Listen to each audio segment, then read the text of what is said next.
आप सभी लोगों को नमस्कार। फिजिक्स का ज्ञान वरुण सर यूट्यूब चैनल पर आप सभी लोगों का स्वागत है। छात्राओं के मैसेज के आए और छात्रों ने कहा कि प्रकाश अपवर्तन और पूर्ण आंतरिक परावर्तन के सर आप न्यूमेरिकल बता दीजिए। तो हम आज न्यूमेरिकल पर चर्चा और परिचर्चा कर रहे हैं। तो ये जो आज न्यूमेरिकल है और जो हिंदी मीडियम के छात्र थे उन्होंने कहा था, इसलिए जो आज हमें हिंदी मीडियम के न्यूमेरिकल्स लेकर आए हैं। यदि निर्वात में प्रकाश का वेग 3 × 10⁸ मीटर पर सेकेंड है तो जल में प्रकाश का वेग ज्ञात कीजिए। जल का अपवर्तनांक n बराबर कितना है, 4/3 है। तो यहाँ पर आपको दिया गया है कि निर्वात में प्रकाश की चाल। जब आपको इस तरह के क्वेश्चन जब लगाने को आए हैं तो यहाँ पर आपको विशेष बात ध्यान रखनी कि यहाँ पर एक फार्मूला होता है कि En = c/v। यानी यहाँ पर जो c जो है स्पीड ऑफ लाइट है, यानी प्रकाश की चाल है, ये आपको मालूम ही होगा पहले से। ये कितना होता है निर्वात और वायु में, 3 × 10⁸ मीटर पर सेकेंड। n दिया गया है 4/3 है और v आपको फाइंड करना है। तो यहाँ से जो फार्मूला आपका आता है n = c/v। तो यहाँ पर आपको n भी मालूम है, c भी मालूम है, तो आपको v निकालना है। तो यहाँ से क्या हो जाएगा कि जैसे n और तो v आप इस तरह से भी ले सकते हैं c/n। तो यहाँ पर आप वैल्यू भी रखेंगे तो v = 3 × 10⁸/4/3। अब यहाँ से जो 3 है ऊपर मल्टीपल हो जाएगा तो हो जाएगा 9/4 × 10⁸। जब बेटा इसे सॉल्व करेंगे तो मेरे पास आंसर जो आएगा 2.25 × 10⁸ मीटर पर सेकेंड। अब बेटा हम लोग क्वेश्चन की बात करते हैं। नेक्स्ट क्वेश्चन है। नेक्स्ट क्वेश्चन क्या है, ये क्वेश्चन ये कह रहा है कि कांच का वायु के सापेक्ष अपवर्तनांक 3/2 है।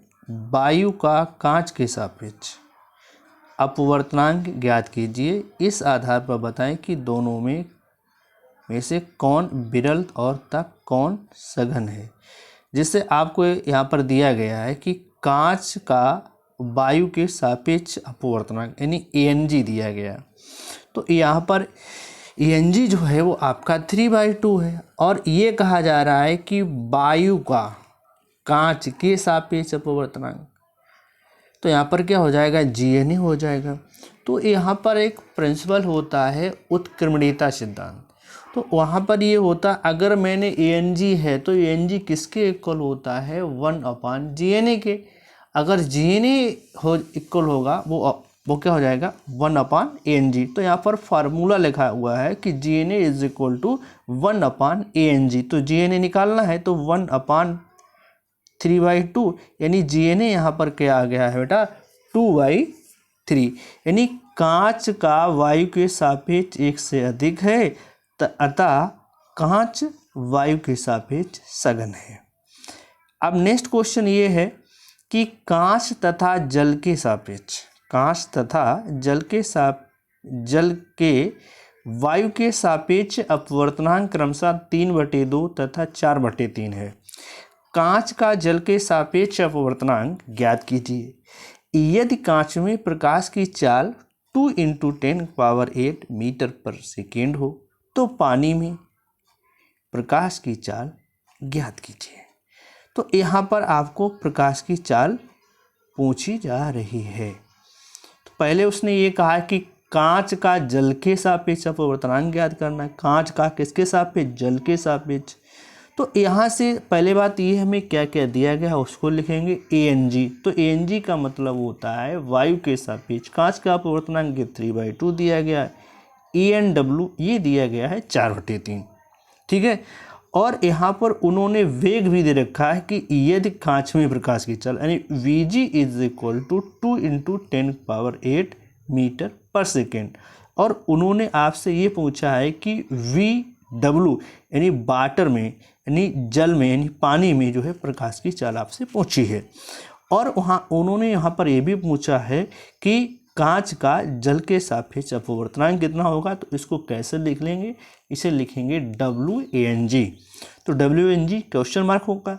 तो यहाँ पर आपको मैंने फार्मूला बताया है, जैसे हम लोग फार्मूला लिखते हैं कि WANG इक्वल टू क्या होता है ANG अपान ANW। जैसे आप देखते हैं कि G बाद में जैसे आता है ना G, तो इसको हम ऊपर ले जाएंगे, किसके कैसे लिखेंगे ANG, और W बाद में तो अपान क्या कर देंगे ANW। तो 3/2 अपान 4/3 हो गया। तो यहाँ से क्या हुआ 9/8। सेकेंड पार्ट है कि बात कह रहे हैं कि जैसे WNG है, तो WNG इज इक्वल टू, यहाँ पर हमने वेलोसिटी निकालनी है। तो वेलोसिटी कैसे निकालेंगे, अगर आपको WNG दिया है, क्या दिया WNG, और आपको वेलोसिटी से पूछ रहा है, तो जैसे आप यहाँ देखेंगे क्या करेंगे, इसे WNG, तो यहाँ पर जो ग्लास में जो वेलोसिटी होगी वो अपान में रहेगी, जो W वाले जल में होगी वो ऊपर हो जाएगी। तो यहाँ पर ऐसे लिखेंगे WNG is equal to VW upon BG। तो यहाँ पर हमें VW निकालना है, तो 9/8 is equal to VW upon 2 into 10⁸। तो इससे बेटा हम कैलकुलेट करेंगे, तो VW is equal to 9 into 2 into 10⁸ upon 8। तो कैंसिल करेंगे तो 9/4 आ गया। तो यहाँ से जो आंसर आपका आएगा बेटा 2.25 इंटू 10⁸ मीटर पर सेकेंड। अब यहाँ पर है कि एक पात्र में 15 सेंटीमीटर गहराई तक पानी भरा है। पात्र में रखी सुई की गहराई 11.28 सेंटीमीटर प्रतीत होती है। तो यहाँ पर अपवर्तनांक ज्ञात कीजिए। देखिए यहाँ पर एक पात्र है, उस पात्र की जो वास्तविक गहराई हो 15 सेंटीमीटर है, और उसमें जो पानी की आभासी गहराई है वो 11.2 है। तो एक बात ध्यान रखो, जो वास्तविक गहराई है और आभासी गहराई, तो हम वास्तविक गहराई को कैपिटल H लेते हैं, जो आभासी गहराई होती है उसे हम स्मॉल h लेते हैं। तो यहाँ पर आपसे पूछा गया है पानी का अपवर्तनांक।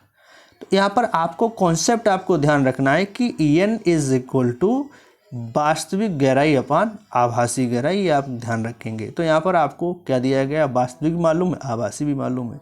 तो यहाँ से जो आपका रिफ्रैक्टिव इंडेक्स आएगा 15/11.28। तो जब से कैलकुलेट करोगे तो आपको आंसर मिलेगा बेटा 1.33। नेक्स्ट क्वेश्चन है, नेक्स्ट क्वेश्चन ये है, किसी 200 मीटर मोटाई की कांच की पट्टिका में AN जो है आपका 1.5 के लंबवत रूप से प्रकाश के गुजरने में लगे समय की, ठीक है, यहाँ पर समय ज्ञात करना है। तो जैसे यहाँ पर क्या है कि आपको अपवर्तनांक दिया गया, वो कितना है, वो 1.5 है। पट्टिका की मोटाई है वो आपको L दिया गया है, यानी 200 मीटर, और निर्वात में जो प्रकाश की चाल है C, ये 3 इंटू 10⁸ मीटर पर सेकेंड, यानी समय आपको निकालना है। तो यहाँ पर आपको पहले निकालना है क्या, पहले यहाँ से आप क्या निकालेंगे, अपवर्तनांक निकालेंगे। तो अपवर्तनांक का जो फार्मूला होता है बेटा, वो होता है कि EN is equal to C/V। यहाँ पर अपवर्तनांक का फार्मूला लिखा है, तो यहाँ से आप निकालेंगे क्या V, तो 1.5 इंटू 3 इंटू 10⁸ अपान B। तो यहाँ से आपने B जो फाइंड किया वो है 2 इंटू 10⁸, यानी आपको L पहले से मिला मालूम है कि 200 मीटर है।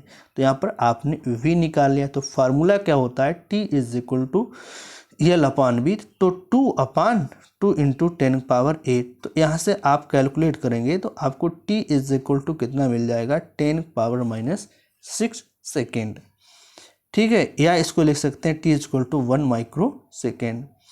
नेक्स्ट क्वेश्चन है, ये कह रहा है कि एक मछली जल में मुक्त तल से 6 मीटर की गहराई पर, ठीक है, व्यक्ति जल में ऊर्ध्वाधर दिशा में देखें तो उसे मछली कितनी ऊंचाई पर दिखाई देगी, और जल का जो अपवर्तनांक है वो बेटा कितना है, 4/3 है। अब आपको देखना है कि जो यहाँ पर वास्तविक गहराई दी गई है वो आपकी 6 मीटर है, और यहाँ पर जो अपवर्तनांक दिया गया वो आपका 4/3 है। जो मछली की आभासी गहराई क्या है, AH है। तो आपको हमने इससे पहले फार्मूला बताया है कि EN इज इक्वल टू वास्तविक लंबाई या वास्तविक हाइट, या बोलेंगे आप आभासी ऊंचाई या लंबाई, ठीक है। तो यहाँ पर आभासी की बात कर रहे हैं तो AH इज इक्वल टू क्या हो जाएगा कि कैपिटल H/L स्मॉल एन। तो एच इज इक्वल टू 6/4/3 यानी 3 मल्टीपल हो जाएगा 6 के साथ। फिर यहाँ पर हम कैलकुलेशन करेंगे तो हमें स्मॉल एच जो मिलेगा 4.5 मीटर। प्रॉब्लम नंबर नेक्स्ट है। अब ये नेक्स्ट प्रॉब्लम ये है, कह रहा है कि 21 सेंटीमीटर ऊंचे एक बर्तन में किस ऊंचाई तक पानी भरा जाए कि बर्तन ऊपर से देखने पर आधा भरा हुआ प्रतीत हो। पानी का अपवर्तनांक ANW आपको 4/3 दिया गया। तो यहाँ पर आपके जो बर्तन है, ठीक है, माना कि जो बर्तन में पानी की 8 सेंटीमीटर ऊंचाई तक भरा हुआ है। कितनी ऊंचाई तक? 8 सेंटीमीटर ऊंचाई तक। बर्तन में पानी की जो आभासी ऊंचाई है वो स्मॉल 8 सेंटीमीटर है। तो small H is equal to capital H/ANW। बर्तन में पानी के तल से ऊपर खाली भाग कितना है भाई? जितना पानी कितना भाग खाली है, तो यहाँ पर कितना होगा कि 21 - H है। तो यहाँ पर ध्यान रखें कि बर्तन पानी से आधा भरा प्रतीत होता है, आधा भरा। अतः बर्तन में पानी की जो आभासी ऊंचाई बराबर बर्तन में पानी के तल से ऊपर खाली भाग की ऊंचाई। बर्तन में पानी की आभासी ऊंचाई बराबर किसके है? बर्तन में पानी के तल से ऊपर खाली भाग की ऊंचाई। मतलब यहाँ से आपका जो आभासी है ऊंचाई वो H small H is equal to capital H/ANW। और वहाँ पर क्या, बर्तन में पानी के तल से ऊपर खाली भाग कितना है? वो आपका 21 - H है। तो यहाँ से क्या हुआ कि H/ANW is equal to 21 - H। तो यहाँ पर आप वैल्यू रखेंगे तो H/4/3 is equal to 21 - H हो गया। तो यहाँ से 3H/4 is equal to 21 - H। 3H is equal to 4 bracket 21 - H। 3H is equal to 4 into 21 - 4H। ठीक है, इसे आप कैलकुलेट करेंगे तो यहाँ से आपको जो हाइट मिल जाएगी, जैसे 4H, ये आपका कितना हुआ, ठीक है। तो यहाँ से बर्तन में पानी जो भरा जाएगा वो आपकी उसकी ऊंचाई जो होगी वो कितनी होगी? 12 सेंटीमीटर होगी। कितनी होगी? 12 सेंटीमीटर। ठीक है। अब जो बेटा हम आप सभी लोगों से निवेदन है कि चैनल को लाइक करें, सब्सक्राइब करें और अपने मित्रों को शेयर करें। अब जो अपनी बात को हम यहाँ से समाप्त करते हैं और आप सभी लोगों को नमस्कार।